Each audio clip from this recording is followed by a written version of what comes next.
Hola murciélaguitos, soy Tenebris y esto es Tenebris Horror Show, tu cita semanal con el lado más oscuro del cine. Hoy vamos a hablar de Anatomía de una caída, una película donde la pregunta parece muy sencilla. Un hombre aparece muerto fuera de su casa. Su esposa estaba dentro. No hay una explicación completamente clara y entonces todo se reduce a una duda enorme. ¿Fue un accidente? ¿Fue un suicidio o fue un asesinato? Pero lo interesante es que la película no se queda ahí. Si fuera solo un caso criminal de adivina quién lo hizo, quizás sería una historia mucho más simple. Lo que hace Justine Triet es usar esa muerte como una puerta de entrada para algo más incómodo. Examinar una relación de pareja como si fuera una escena del crimen. Y ahí la película se vuelve muy poderosa porque el juicio no solo intenta reconstruir cómo murió Samuel, también empieza a reconstruir cómo vivía Sandra. Cada conversación, cada pelea, cada resentimiento, cada decisión familiar y cada herida del matrimonio termina expuesta frente a desconocidos. Es como si el tribunal dijera, no solo vamos a investigar la caída de este hombre, vamos a abrir su matrimonio en canal. Esta película ganó la Palma de Oro en Cannes, ganó el Oscar a Mejor Guión Original, fue aplaudida por la crítica y convirtió a Sandra Hüller en una de las actrices más comentadas de esa temporada. Pero también es una película fría, larga, muy verbal y no necesariamente emocional para todo el mundo. Y eso es justo lo que quiero analizar hoy. ¿Por qué funciona tan bien? ¿Por qué se volvió tan importante? ¿Y por qué aún reconociendo todo eso, para mí no termina de ser una película redonda? Este video va para nuestra playlist Thriller Psicológico y Crimen. Películas oscuras que casi parecen terror porque aquí no hay un monstruo, pero sí hay una forma muy incómoda de mirar una relación, una muerte y una verdad que nunca se deja agarrar por completo. Antes de entrar al juicio, vamos con el tráiler. Tu m'as dit que t'avais entendu tes parents, maman, t'es sortie de la maison, c'est ça? En fait, j'entendais pas vraiment les mots, j'avais que des bouts de voix, mais ça faisait... oui, mais non, si t'avais pas les mots, du coup, tu peux pas savoir si c'était une dispute ou pas. Enfin, je sais ce que j'ai entendu. So, as you know, the autopsy report is inconclusive about the cause of death. Stop. I did not kill him. That's not the point. Il parle de tromperie, I was honest about it. mais vous l'avez pas été l'année de sa mort avec cette fille avec qui vous l'avez trompé, pourquoi? Il y a quand même quelque chose d'un peu étrange dans cette situation. Vous admettez qu'il était jaloux? No, I don't know. No. Allez, écoutez-vous, on a l'impression que vous l'avez trompé continuellement. Quand il commence à se reprocher des trucs, moi je préfère m'en aller. Tu peux pas me dire qui était le plus énervé des deux? Non. Est-ce que vous pouvez nous dire à quoi il fait référence quand il parle du pillage de son œuvre? That's not true. Vous aviez déjà frappé votre mari? Non. Non, jamais. C'est bien ce qui s'est passé.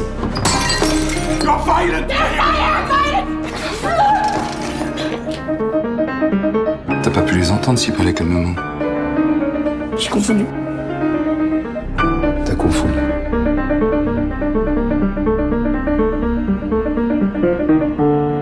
I'm innocent, you know that, right? Anatomía de una caída es una película francesa del año 2023 dirigida por Justine Triet y coescrita por Triet junto con Arthur Harari. La historia ocurre en una zona aislada de los Alpes franceses, donde Sandra, una escritora alemana, vive con su esposo Samuel y su hijo Daniel, un niño con discapacidad visual. Un día Samuel aparece muerto afuera de la casa. La caída pudo haber sido un accidente, pudo haber sido un suicidio o pudo haber sido un asesinato. Y como Sandra estaba en la casa, la investigación empieza a girar alrededor de ella. Hasta ahí suena como una premisa clásica de un thriller judicial, pero la película toma un camino mucho más interesante. En lugar de concentrarse únicamente en resolver el caso, se concentra en cómo se construye una verdad dentro de un juicio. ¿Qué se considera prueba? ¿Qué se interpreta como sospechoso? ¿Qué se vuelve escándalo? ¿Qué parte de una relación privada puede ser usada como evidencia pública? La película no te da una Sandra fácil de leer, no es la viuda destrozada que llora como el tribunal lo esperaba. Tampoco es la femme fatal obvia que entra a cuadro con música sospechosa y cara de yo fui, pero atrápame si puedes. Sandra es seca, inteligente, contradictoria y difícil de encasillar. Y eso es lo que vuelve tan interesante este juicio. Cada persona puede leerla de una manera distinta. También está Daniel, el hijo de Sandra y Samuel, que termina ocupando un lugar emocional muy complicado. No solo es un niño atravesando la muerte de su padre y el juicio de su madre, también se vuelve una pieza central para entender lo que pudo haber pasado. La película lo coloca en una posición durísima, la de escuchar cómo los adultos despedazan la vida familiar para convertirla en un argumento legal. Y luego está Snoop, el perrito. Si vamos a hablar del perro, porque en esta película el perro no está solo para que digamos, ¡ay, qué bonito perro! Snoop se volvió casi una estrella de la campaña de premios, y con razón, porque tiene una de las escenas más tensas y mejor ejecutadas de toda la película. Sin spoilers, diría que Anatomía de una caída es más un juicio sobre la verdad que una película sobre resolver un misterio. Te hace preguntarte si realmente podemos conocer una relación desde afuera, si una pelea puede explicar una muerte, si la frialdad de una persona puede confundirse con culpa, y si un tribunal busca justicia o solo una historia que suene convincente. Justine Triet no llegó a esta película de la nada. Antes de Anatomía de una caída ya había dirigido películas como La batalla de Solferino, Victoria y Civil. Su cine suele moverse alrededor de personajes femeninos intensos, contradictorios, emocionalmente complejos y muchas veces atrapados entre su vida pública, su deseo, su trabajo y la forma en que otros intentan leerlas. Eso es muy importante para entender a Sandra. Esta película no está interesada en convertirla en una mujer simpática, y eso a mí me gusta mucho. Sandra no está escrita para caer bien, está escrita para incomodar las expectativas que tenemos sobre cómo debería comportarse una esposa, una madre o una mujer acusada. Justine Triet ha dicho en entrevistas que quería mantenerse en una zona ambigua, dividir opiniones y no entregar una respuesta definitiva. Incluso Sandra Hüller, la actriz principal, preguntó cómo debía interpretar al personaje y Trier no quiso darle una certeza absoluta. Eso se siente en la película. Sandra parece inocente en algunos momentos, sospechosa en otros, fría en unos, vulnerable en algunos otros. Nunca está completamente cerrada. Y eso conecta con una obsesión muy clara de la película, la diferencia entre la verdad y el relato. Una cosa es lo que pasó, otra cosa es lo que se puede probar, otra cosa es lo que el tribunal entiende, otra es lo que el público quiere creer y otra más es lo que una familia puede soportar. El guión escrito por Triet y Arthur Harari es muy preciso en eso. No construye el juicio como una simple máquina de suspenso, sino como una batalla de interpretaciones. La fiscalía no solo intenta demostrar un crimen, intenta construir una versión de Sandra. La defensa no solo intenta negar una acusación, intenta construir otra versión de Sandra. Y el espectador queda atrapado en medio, intentando decidir a quién creerle. También hay un detalle muy interesante. La película juega con idiomas. Sandra es alemana, vive en Francia, habla inglés con su esposo y termina siendo juzgada en un sistema donde su extranjería pesa. El idioma no es decoración, es parte del conflicto. En una pareja, el idioma puede ser puente, pero también puede ser distancia. En un juicio puede volverse sospecha, interpretación o desventaja.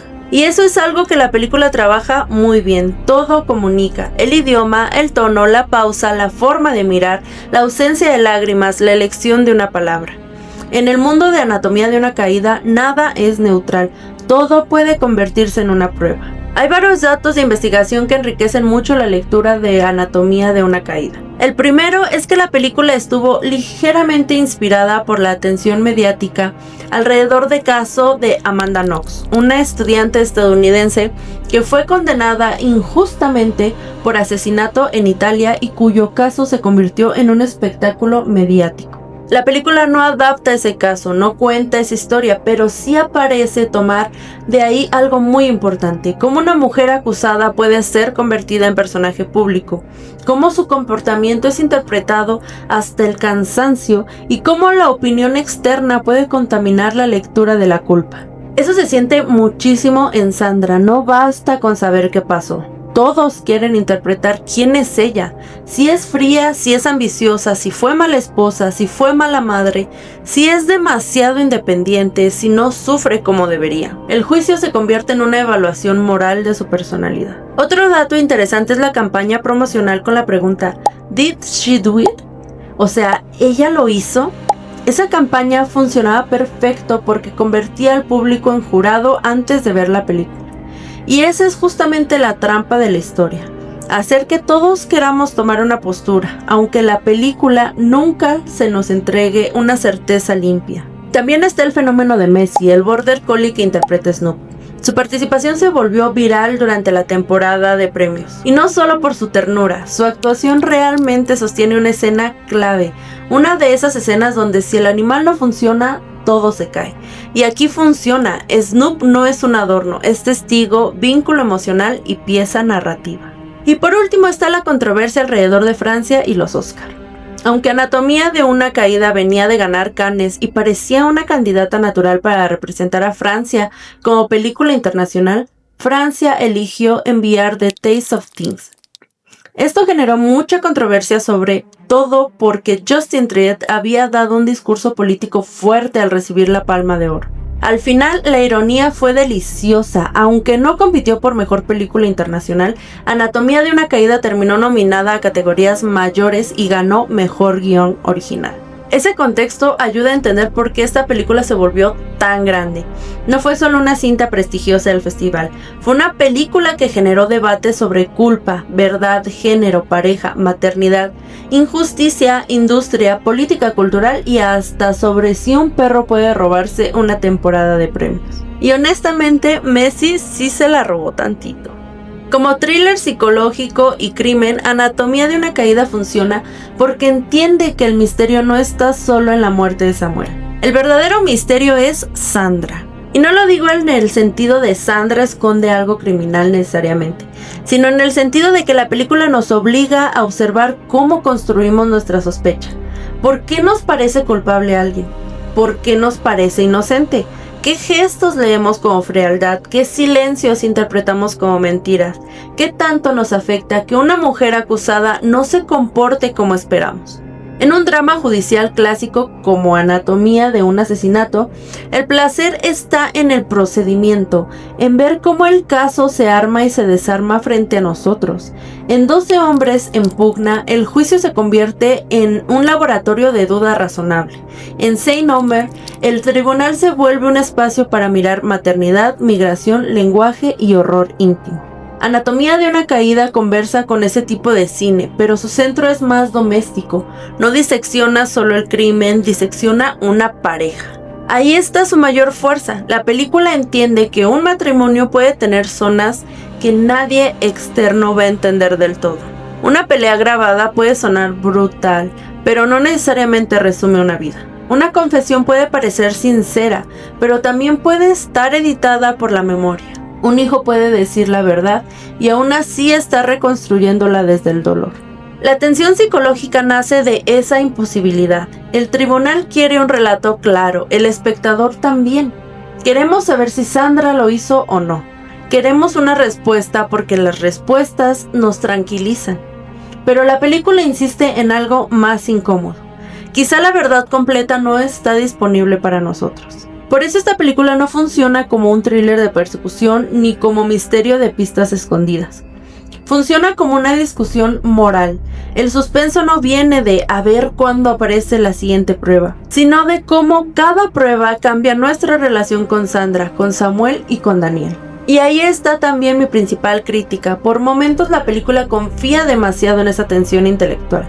Es brillante, sí, pero a ratos se siente más como una construcción para admirar que como una experiencia que te atraviesa emocionalmente. Me mantuvo interesada, pero no siempre me hizo sentir en el cuerpo lo que estaba pasando. En una película de 2 horas y media, eso nos pesa. Lo mejor de Anatomía de una caída es su guión.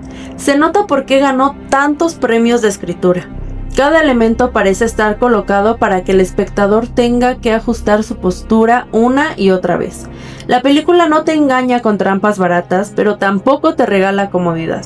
Te da información, luego te muestra otra capa, luego te obliga a preguntarte si interpretaste mal lo anterior. Sandra Hüller está impresionante. Su actuación es de esas que parecen sencillas porque no está haciendo gestos enormes todo el tiempo, pero justo ahí está la dificultad. Sandra es un personaje que tiene que sostener ambigüedad sin parecerse vacía. Tiene que poder leerse como culpable, inocente, fría, cansada, inteligente, cruel, vulnerable y honesta, dependiendo del momento. Y Huller logra que todas esas lecturas sean posibles. Milo Machado Graner como Daniel también está muy bien. Su personaje podría haber quedado como el niño testigo y ya, pero tiene mucho más peso. Daniel no está ahí para dar ternura, está ahí para mostrar el costo emocional de un juicio donde los adultos convierten una familia destruida en material de análisis. La película también es muy buena usando el espacio. El chalet en la nieve no se siente como una casita acogedora de postal. Se siente aislado, frío, difícil de leer. La muerte ocurre afuera, pero la verdadera investigación entra hacia adentro, hacia la casa, hacia el matrimonio, hacia las grabaciones, hacia las conversaciones, hacia todo lo que nadie quería poner bajo luz. Y Snoop de verdad merece mención aparte. Es muy raro que un perro en una película sea tan importante sin sentirse una manipulación barata. Aquí Snoop funciona como presencia emocional y como pieza del caso. No es solo mascota, es parte de la arquitectura narrativa. Otra cosa que me gusta es que la película no cae en la necesidad de resolverte emocionalmente todo. No intenta cerrar cada herida, no convierte el juicio en una moraleja sencilla y eso es coherente con su idea central. Hay verdades que no se pueden reducir a una sentencia. Lo que menos me convence de Anatomía de una caída es su duración y su frialdad. Entiendo perfectamente que la película está construida para ser minuciosa, para dejar que el juicio respire y para permitir que cada pieza pese, pero hay momentos donde esa precisión también se siente excesiva. No me aburrí, pero sí sentí que la película podía haber apretado un poco más. Algunas escenas judiciales son fascinantes, otras parecen insistir en puntos que ya estaban claros. Y cuando una película se mueve tanto desde la palabra, desde la argumentación y desde la interpretación, necesita cuidar muchísimo el ritmo para no perder esa tensión. También siento que la película es más poderosa en lo intelectual que en lo emocional. Me interesó muchísimo lo que plantea como pareja, género, culpa y verdad, pero no siempre me atravesó. Hay películas que terminan y te dejan golpeada. Esta me dejó pensando, pero no necesariamente destruida. Y eso no es un defecto en absoluto. Hay películas que buscan trabajar más desde la cabeza que desde el estómago, pero en mi experiencia ese fue el límite. Admiré la película, me pareció muy bien hecha, pero no conecté con ella al nivel que esperaba considerando todo el prestigio que traía encima. Además, la ambigüedad, aunque está muy bien trabajada, también puede sentirse calculada. La película quiere que dudes y lo logra, pero a ratos esa duda se siente tan diseñada que puedes notar la maquinaria. Y cuando noto demasiado la maquinaria me salgo tantito de la experiencia. Aún así, prefiero 1000 veces una película que me haga discutir y pensar, aunque no me arrastre emocionalmente a una película que intenta manipularme con respuestas fáciles. Hasta aquí llegamos sin spoilers. A partir de este momento voy a hablar con detalle de lo que ocurre en la película. La caída de Samuel, el juicio, la grabación de la pelea, el papel de Daniel, la escena de Snoop, el veredicto y las posibles interpretaciones del final. Si no la has visto, este es el momento de pausar, verla y regresar. Porque esta película funciona muchísimo mejor cuando entras al juicio sin que nadie te haya armado el expediente por completo. Ya con spoilers, hablemos de lo que la película realmente está haciendo. Samuel muere después de caer desde la parte alta del chalet. La investigación no puede cerrar de forma sencilla si fue un accidente, un suicidio o un asesinato, así que Sandra termina siendo acusada. Pero lo que vemos en el juicio no es solo una reconstrucción física de la caída, es una reconstrucción emocional de su matrimonio. La película usa el tribunal como si fuera una mesa de autopsia y el cuerpo que están abriendo no es solo el de Samuel, es la relación entre Samuel y Sandra. La grabación de la pelea es la pieza más importante para entender de esto. Escuchamos una discusión brutal entre ellos, una discusión donde aparece el resentimiento, la frustración profesional, reclamos domésticos, culpa, cansancio y una competencia silenciosa por quién ha sacrificado más. Samuel acusa a Sandra de haberle robado tiempo, energía, posibilidades creativas. Sandra por su parte responde desde otro lugar. Ella también trabaja, ella también carga cosas, ella también tiene derecho a existir más allá del papel que él quiere asignarle. Esa escena es muy fuerte porque no funciona como prueba limpia, no puedes escucharla y decir, listo, aquí está la respuesta. Lo que sí puedes decir es, este matrimonio estaba muy lastimado. Había enojo, había dolor, había una guerra íntima que el tribunal intenta convertir en una explicación criminal. Y ese es el punto más interesante, una mala relación no prueba un asesinato, una pelea horrible no prueba que alguien empujó a alguien por una ventana, pero en un juicio todo puede volverse argumento. La vida privada se simplifica para encajar en una teoría. Ahí Sandra queda atrapada. Si se defiende con fuerza parece fría, si no llora parece culpable, si era exitosa parece egoísta, si discutía con su esposo parece violenta, si tenía vida sexual fuera de una idea tradicional del matrimonio parece moralmente sospechosa. El juicio no solo evalúa evidencia, evalúa si Sandra cumple con la imagen de víctima, esposa y madre que los demás esperan. Eso me parece muy potente porque la película entiende cómo la culpa legal y la culpa moral se mezclan. Quizá no pueden probar que Sandra mató a Samuel, pero sí pueden ponerla en el banquillo por ser una mujer incómoda. Y Samuel tampoco queda como víctima pura en términos emocionales.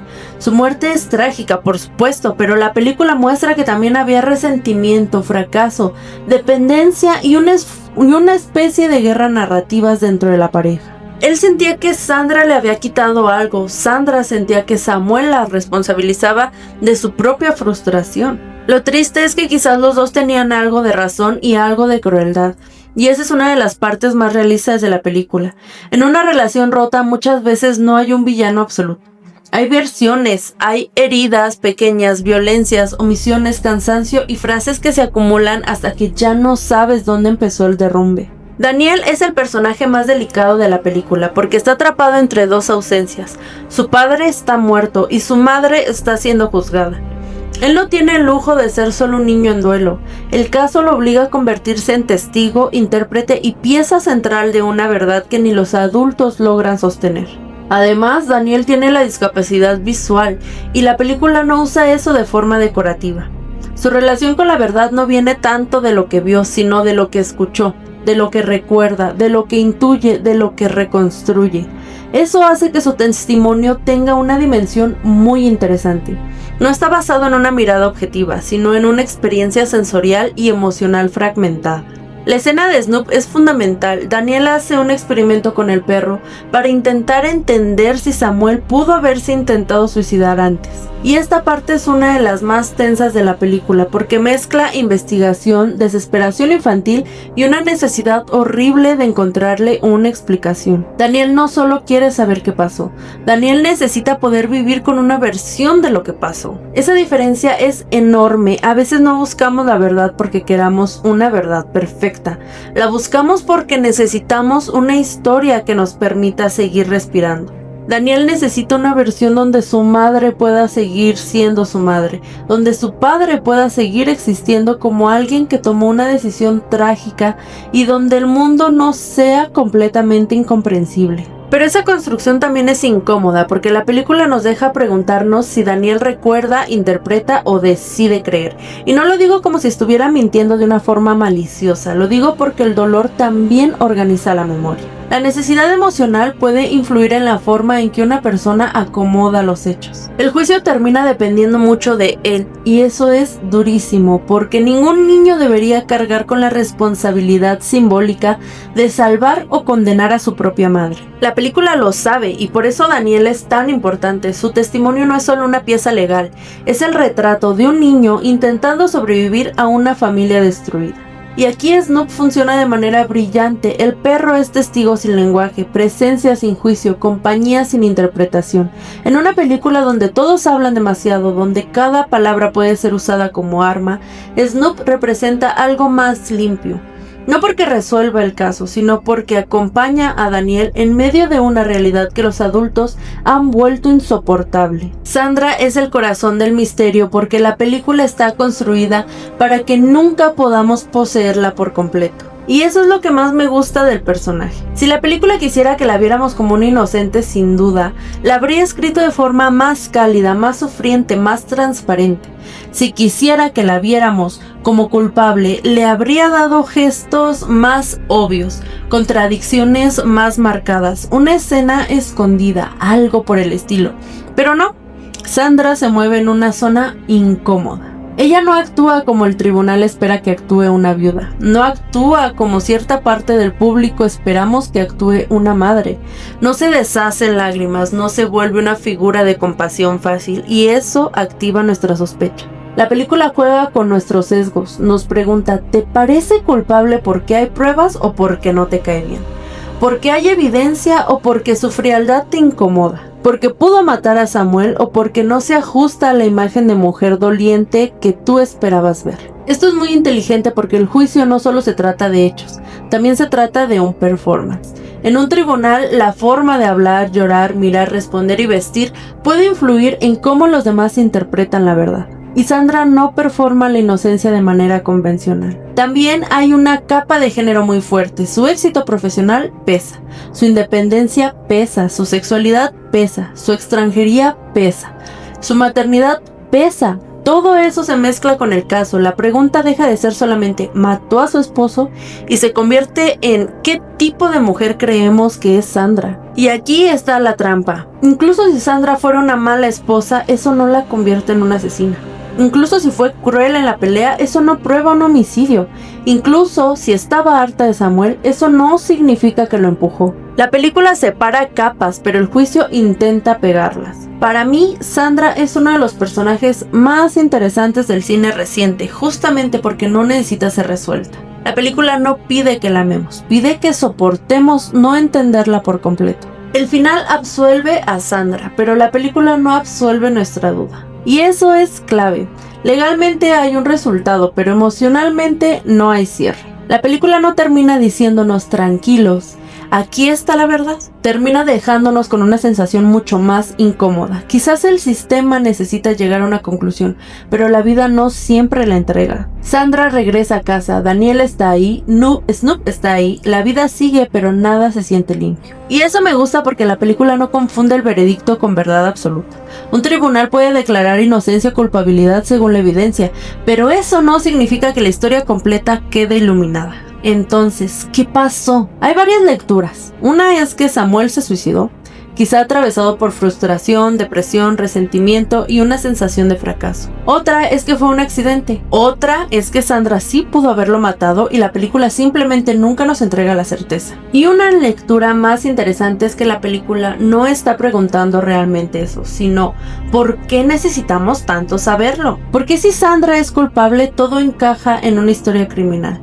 Si Samuel se suicidó, todo encaja en una tragedia emocional. Si fue un accidente, todo encaja en una injusticia judicial. Pero si no sabemos, entonces tenemos que convivir con algo mucho más incómodo, la imposibilidad de reducir una vida a una explicación. Eso es lo que hace que el final funcione, no te da el placer de resolver el caso como crucigrama, te deja con restos de una pareja, de una familia, de una muerte, de una duda. Y aún así, aquí entra mi crítica. Aunque respeto muchísimo esa ambigüedad, emocionalmente el final me dejó más fría que impactada.